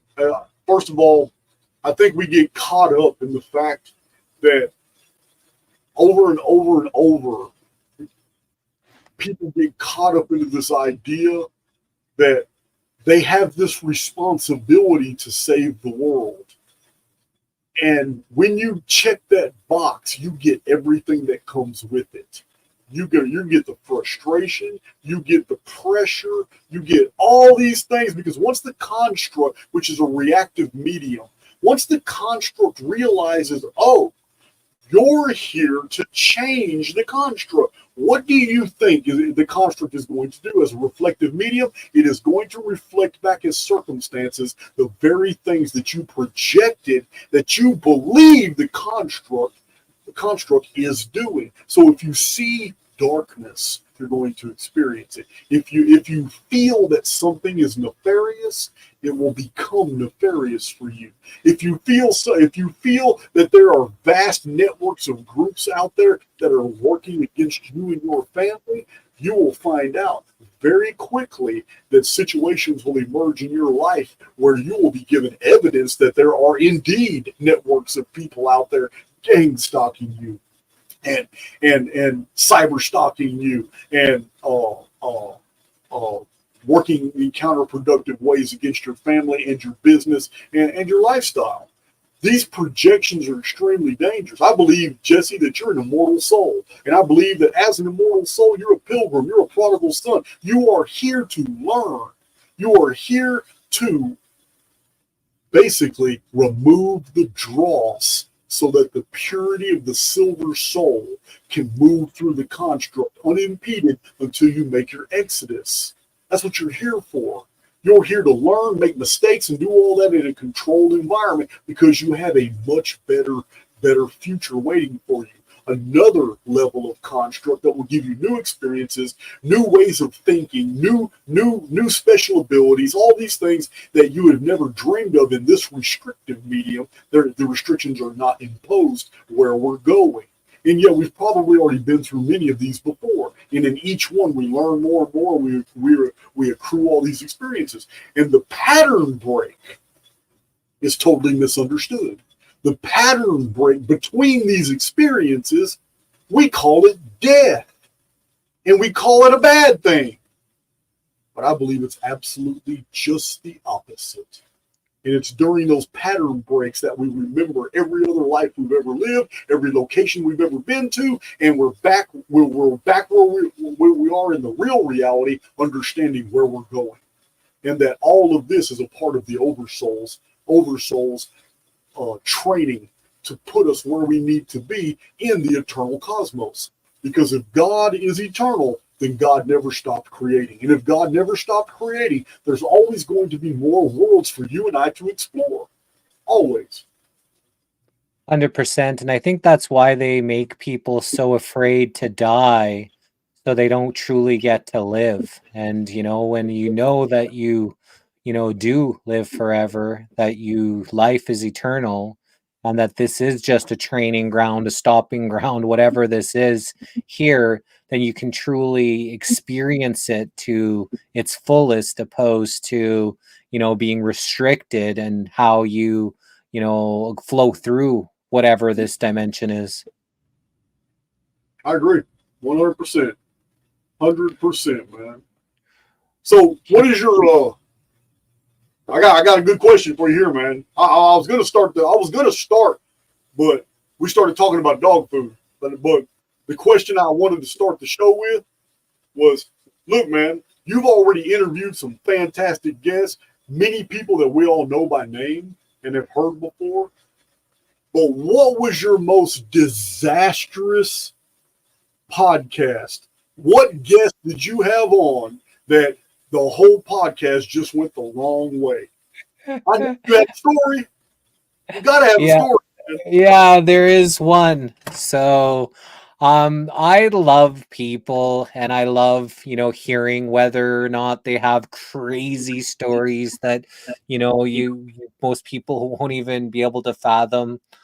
So I usually get along with everybody, and I don't really have an issue. But there was this one guy that I interviewed, and he was like, before we even started the interview, he was like kind of condescending to me in a message. And then, I started interviewing him, and he was like saying that, because like I stopped eating meat. It's been 7 years now, and I haven't had a cold or a flu since, right? And like, I watched the documentary What the Health, and I've seen what it's done for me, and like everybody can choose whatever. My girlfriend needs her meat, right? So, like I'm not opposed to anyone eating meat. I'm not one of those type of people. But he came on the show and basically was like, he was ignorant to me, he was condescending to me, and I actually stopped the interview.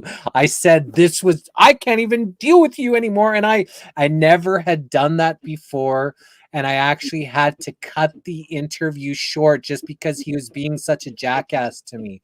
And he was in name him. I actually don't remember his name off the top of my head. I probably have to do a research, but so he wasn't real famous. No. It wasn't anyone that anybody would know. I don't think, I never knew about him before, and so he's not a famous name. But I just had another interview, which was like I was interviewing someone from the Germachia community.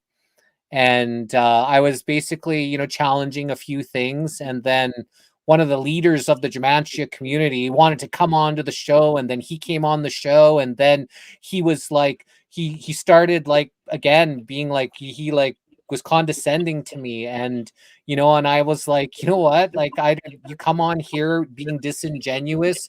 You're saying I'm being disingenuous as you're acting disingenuous. So I kicked him out. And then he like left, and then he came back, and he was in the backstage for a long time. So out of the 850 interviews that we've done, we only had that one that I had to stop short. And then this other one that happened a few weeks ago, or maybe a month ago.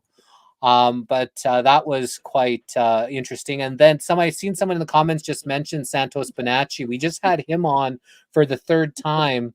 And he went off, like he was like went crazy. And afterwards he asked me to delete the show. So I had to take the show off of all the channels. Yeah, he was swearing, like I guess he was up all night, and he feels he was being attacked by directed energy weapons. And I think he said he had a 3 Xanaxes because he can't stop itching, and he feels he's talking about these things, and he was just swearing at anybody that thinks that the Earth is a globe, and he was really, really angry. Are you talking about Santos? Yeah, Santos Bonacci, and then he actually asked me to take the show down. So people were asking, where did it go? Where'd it go? And he asked me to take it down. So I did have to take it down on all the platforms, but it's still up on Twitter if anybody wanted to watch that one. That one I don't know how to take those off, but that it's still on. And I will always give due respect to my predecessors. And Santos Bonacci has my respect. I understand he's taking a fall, and for health reasons, psychological reasons, whatever. I saw his last 11 videos where he unleashed, held nothing back. YouTube removed all of them. YouTube even canceled both of his channels behind those videos. He went off. Now, I was able to record them, but out of respect, I just didn't post them. I posted one because he was talking about Trump and all that, and I posted it on Archaix TV. One of his last final rants, like 2 hours. I posted it, but I have 10 more on a thumb drive, and I've never posted them out of respect because he lost his channels, and I'm not going to capitalize off of it. But I still respect him. I understand. It looks like he was taken down by an organized network. It looked like a team of people had infiltrated what he was doing. He tried to start the Syncretism Society, and it was going strong, and it looked good. And then he got took. And it's a sad story. But I don't care about his dissent. I will honor him for the leader in the community that he was for a very long time. He did pave the road for a lot of people, and he definitely, opened a lot of people's eyes to a lot of different things. And when we interviewed him the last time here on August 1st, he said this was going to be the last interview he does, but he said he had one more on August 27th. So I don't know, but he said he's not sure if he's going to do that one now. So I'm not sure if he's still going to do this last interview. I'm not sure who it was with, or he had one more scheduled, but he says he's done with interviews. He's not going to be, he goes, this is going to be the last one. And then he's like, I've got one more scheduled, but I don't even know if I'm going to do that.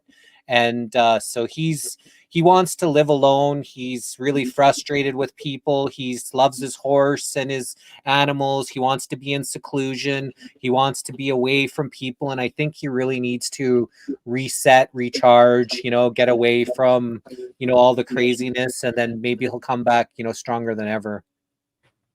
Yeah. He's not the only one. Max Egan was attacked as well. I'm talking about an unusual attack, something that Max has shared with Mark Leakey and I in private. I'm not going to go into details, but listen, the technology involved that can be literally unleashed on just a single person through a computer is amazing what they can do. It's it can discombobulate people. It can scramble mixed signals. Yeah, it can do all kinds of stuff. So there are other people who have basically broadcast that through computers they have been attacked as well.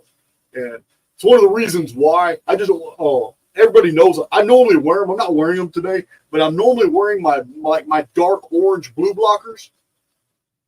They're the real dark high grade ones are hard to find now. These are blue blockers too. They have a slight blue tint, but they're to protect your eyes from computer screens all the time. But the kind I have are military grade. They are fantastic, and they show my eyes as almost yellowish and with a blue tint. Well, those lenses there are being phased out. Dawn and I had ordered some in the past. Now you can't find those specific ones. You can't find them anymore, and yet they absolutely protect from all that stuff that comes. Any type of flash or something they send you, an upload through the computer, it blocks that shit. So I wear them all the time. I don't even look at my phone without the glasses on. But I have, hopefully in the next couple of days, you guys will see me with some new glasses because I actually went and had my eyes checked, and I paid a small fortune to have 2 pairs of glasses made. And they have everything, all the bells and whistles, all the protective stuff on them. So I'm waiting on those right now. Well, like they used to have lead in paint, and they said, "Oh, lead is bad." But if they still had lead in paint, and we have all had our houses painted with lead, it would Yeah. actually protect us from these these electromagnetic frequencies. If it would be a Right. lead blocker, so was it really bad for us, or wasn't it? You know, they used to I don't have think lead. I don't think lead's bad unless you lick it. You know what I mean? Unless you're gonna lick your walls. I mean, it's not gonna be bad.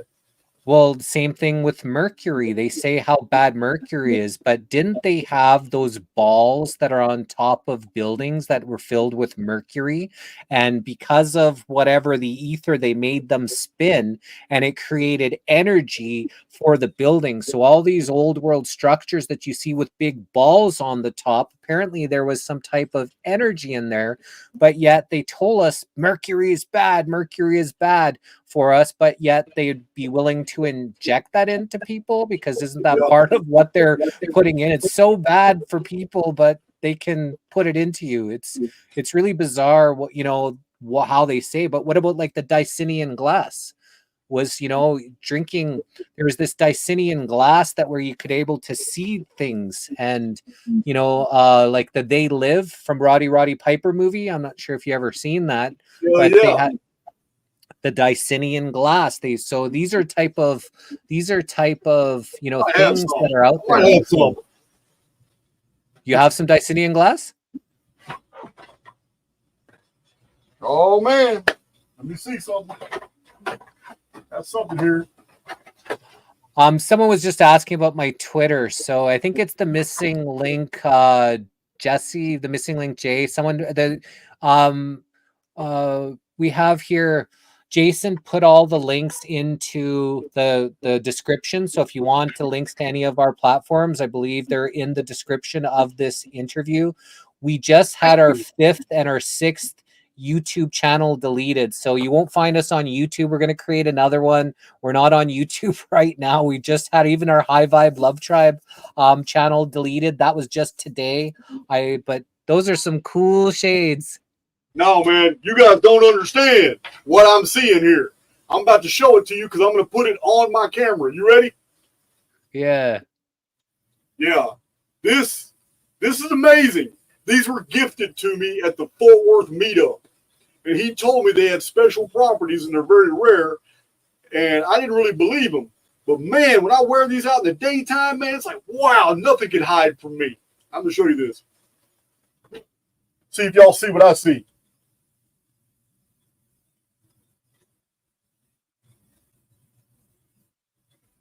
I don't know. Yeah, I don't know if I can't really get the glasses on the lens. There it is.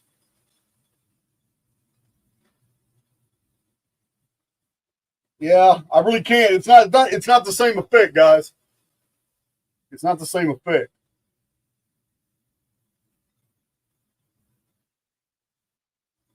Yeah, it's not the same effect on a camera as it is on optics. Yeah, it's crazy how neon blue everything is. There's no other colors in existence but different shades of blue and black. That's it. It's crazy. Yeah.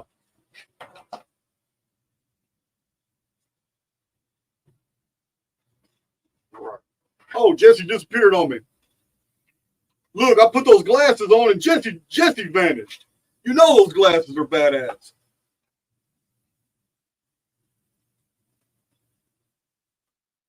Poor guy. His audio's been bad, scratchy.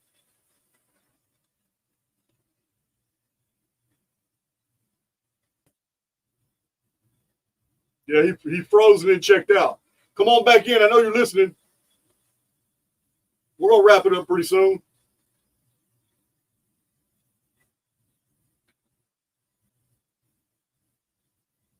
Yeah, guys, I'm excited not only about the podcast, I'm excited about Archaix 3.3. Listen, my Archaix veterans know this. Some of you new to my channel aren't going to understand, but there was a huge shift in the quality of my research and content and presentations when I went from the regular Archaix, and when I announced, you guys get ready, I'm about to unleash Archaix 2.0. And then my videos took off. 2.0 was a whole new level. I'm telling you guys, Archaix 3.0, we're going to have the same paradigm shift. You guys are going to be having some aha moments when you see these calendars put together, lockstep, events coming down. I'm going to video after video after video after video introduce calendar after calendar after calendar after calendar. This single chart that started with the first video is the same chart that's going to be there when we're done with all the calendars. And you're going to see this one chart and say, this is what we do, guys. In each video, we went through the sources. We went through the arithmetic with a calculator. This is what it is. And I'm going to show it to you. It's going to lay it all out. And when we're done with this chart, which is going to be highly artistic, you guys know I'm going to use my pencils and all that stuff. We're going to turn it into a poster and then provide it. And the output is 2024 is the year 5918. We're going to use these calendars to also show the structuring of events in the future. We're going to lay the 2030s out. We're going to lay the rest of the 2020s out. The 2030s, the 2040s, 2050s, 60s, 70s, 80s, all the way to 2106, and then the final 72 years to systemic reset. 2178 AD. Absolute collapse. Archaix veterans know why. It's that year. So that's what we're going to do, guys. Oh, he's back.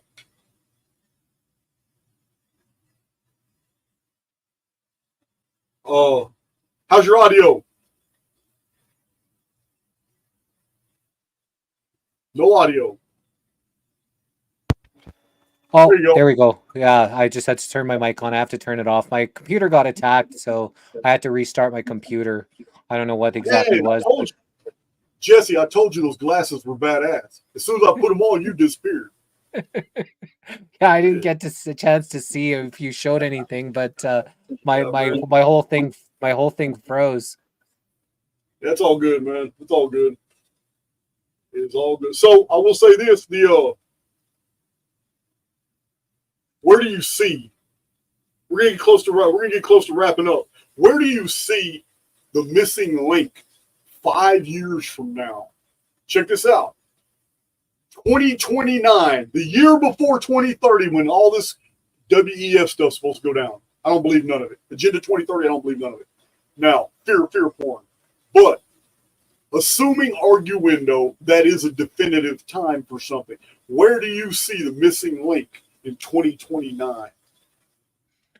I'm not exactly sure. We're just kind of, following God's lead. We're not really sure what we're doing. We're just kind of, going day by day. We're booked about 2 or 3 months in advance to get on our show.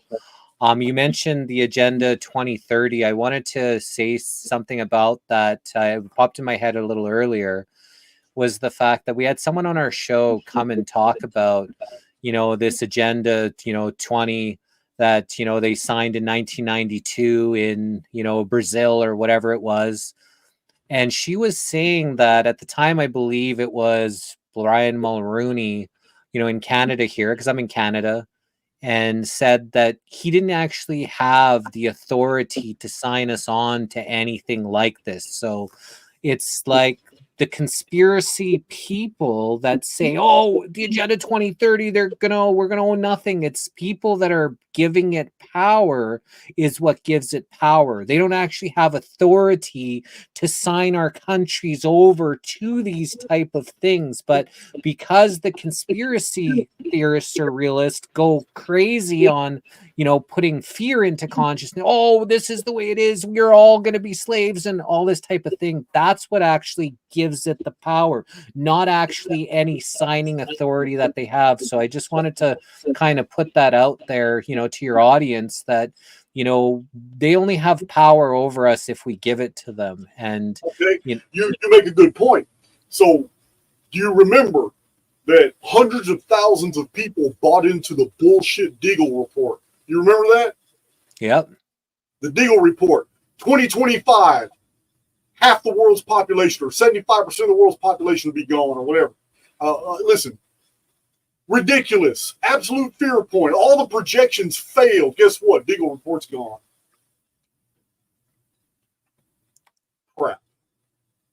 I've had 2 different people tell me that they took the Deagle report off that website. I remember that in 2015, maybe, when they were projecting this drop, by 2025. I think it was 2014 or 2015 when I remember them talking about, this significant drop in the population. And again, if people believe it, people buy into it, who knows how many people have been affected by this craziness of the last 4 years, because I know a lot of people personally that have been affected. So that's going to obviously affect the population totals. But, again, people believing in it happening is why it's going to happen. If people believe that, the mark of the beast is coming and that it's going to happen, if enough people say, you know what, you can take that and shove it up your ass, and, we're going to live our life. We're going to grow our food. We're not going to buy into your system. We're not going to buy into your BS. Then, it's not going to happen. I think that we truly have the power, and you nailed it before when you said that we were created in God's image. We weren't created here to be some pansies that bend over to, some new world order or old world order, because, we're here to be our shining best possible versions of ourselves and not to live in fear. And that's why I have this shirt here, is fear is the real virus. That's a good shirt. I like that. I like that. Yeah, I'm pretty known for my t-shirts. I still got a bunch of them my community hasn't seen. People send me t-shirts in the mail all the time. So I'm gonna wear some pretty funny ones in the future. I just gotta wait for the right subject content. But yeah, that's good to know. So where 20? Go ahead. Sorry, I was just going to say for 2029, I have no idea. As long as I feel called to be interviewing people, I'm still going to do it. Right? We not sure how the next year is going to go. Never mind the next 5 years. If we are still interviewing people, then and we're called to do that, we still will be doing that. Who knows? Basically I've been rattling these cages for 30 plus years, trying to make people awake and aware to what's going on. And a lot of people, like, I'll be at dinner chats and, I'll be saying things and I'll see little smirks on people's faces, like, like what I'm saying is insane. And, but it is what it is, right? Not everybody is going to get what this place is or what it is. Some people will just blindly follow along to what the government tells them, to what their programming television box tells them. The frequencies are obviously ramping up, but I think, how we said before, we were created in God's image. God made us resilient to all of the craziness that's going on. If you treat your temple well, you talk about like the fasting, you do things to keep yourself healthy, we'll be able to flow through whatever they is that they throw at us, as long as you don't, buy into their BS and you don't live in fear. Then I think you'll be all right, with whatever it is that comes. It's good. It's well said. Well said. And not to be a hypocrite, but I asked you that question, so I'll answer the same question, and we'll close out. It's what I see Archaics in 5 years. Two possible realities unfolding. I see Archaix is going to explode in the next 2 years and be absolutely phenomenally informative to a lot of people without stopping. I see that. I feel that. It's in the field. But equally so, in 5 years' time, if there is a major censorship apparatus that is effected against all social media, if they do an internet takedown only to remove all those people they don't want and then bring up everybody back online with all the accounts that they don't want no more now blocked, I can see that happening as well. In the event that happens, I'm going to tell you what, nothing that I do will change. The only thing that's different is I won't be using a computer anymore, because I'm that guy who has no fear of walking straight down the street and talking about these things to total strangers. I can actually envision myself traveling from community to community as all these different communities network together outside the influence of the internet, outside the influence of government and all that shit. But I can literally see me spending the rest of my life traveling from town to town and being received by communities who have already gathered together to hear me speak, hear me teach, do workshops. And then when I'm done 3 or 4, 5, 6 days after that, I'm already going to the next community who are all waiting for me to get there. I can spend the rest of my life doing that. I don't need the internet. I don't need the internet. Word of mouth is just as powerful as a mouse and a keyboard. And And that's you know, if they do end up dropping an EMP and frying all the electronics, you know, who knows? It may come to that point where, you know, it'll be back to, you know, riding our bicycle from place to place. And, you know, you're a true teacher and you really like to teach. And it doesn't really matter what the situations and circumstances are. You know, I can see that as well, that you're just going to go on teaching the best that you can. And, you know, that's an honorable trait that, you know, that you have, that you do really want to share the, you know, the knowledge that you've gained inside your head with the masses of people. So good on you and all the power to you. And, you know, I feel fortunate you invited me on here to, you know, speak to you again and speak to your audience. Hopefully we can book you for another interview back on the Missing Link. We would love to have you back on, because I think the last time you were on was 400. We've done 852 interviews, I think now. It's been 450 interviews since you've last been on. wow. You must be doing 2 a week. 2 a week. We're doing 5, 6, 7, 8, 9, sometimes 10 a week. Wow. That's crazy. Amazing. All right, so you guys have met Jesse Howe. He's already interviewed me 3 times. All 3 of those were bangers, and they're on Rumble. All his links are in the description box down here. I will be going on his channel later on. We'll schedule that. I don't know what we're going to talk about, but it's going to be something crazy. And other than that, Jesse, you got anything you want to say to my community before we check out? I saw in the comments asked if the Missing Link YouTube channel is active. No, they deleted it. They just deleted the High Vibe Love Tribe channel today. So that's our 6th channel now that's been deleted off of YouTube. I'm just creating another one. It's going to be the Missing Link Live 1. So the Missing Link Live 1 will be the next one for anybody that likes, you know, YouTube. But please watch any of our stuff on Rumble. Rumble actually, you know, remunerates us for watching, and we actually got a $500 month where they gave us $537 or whatever for people watching our content. So that's exciting, because we don't really ask anybody for anything. So if you do watch any of our, you know, interviews, watch them on Rumble would, you know, be beneficial. But, you know, just watching them anywhere is good, because we just try to enlighten anybody willing to listen. You know, knowledge is power. The more knowledge we all have collectively, the less power they have over us. So just keep on being the best possible version of you. Don't be afraid. That's all they want. And, you know, come together as people. Stop dividing yourself from the collective, because we were all created in God's image. And just because not everyone sees things the same way as you, or some people buy into some things that you don't, doesn't mean they're your enemy, or that you should, you know, divide yourself or sling hate at them, because, you know, maybe you were at one point in your life that you weren't, you know, awake and aware to what you are now. And, you know, would you want people treating you the way that you treat others that aren't in alignment with you? So just do your best to, you know, make God proud, and, you know, love you all. And thanks for allowing me to come and, you know, hang out with you all here today. Yeah, man. Good outro. I'm going to add another good outro with it. All right, Jesse. I'll holler at you, man. Okay. Bye, everyone. Bye, Jason. Thanks a lot.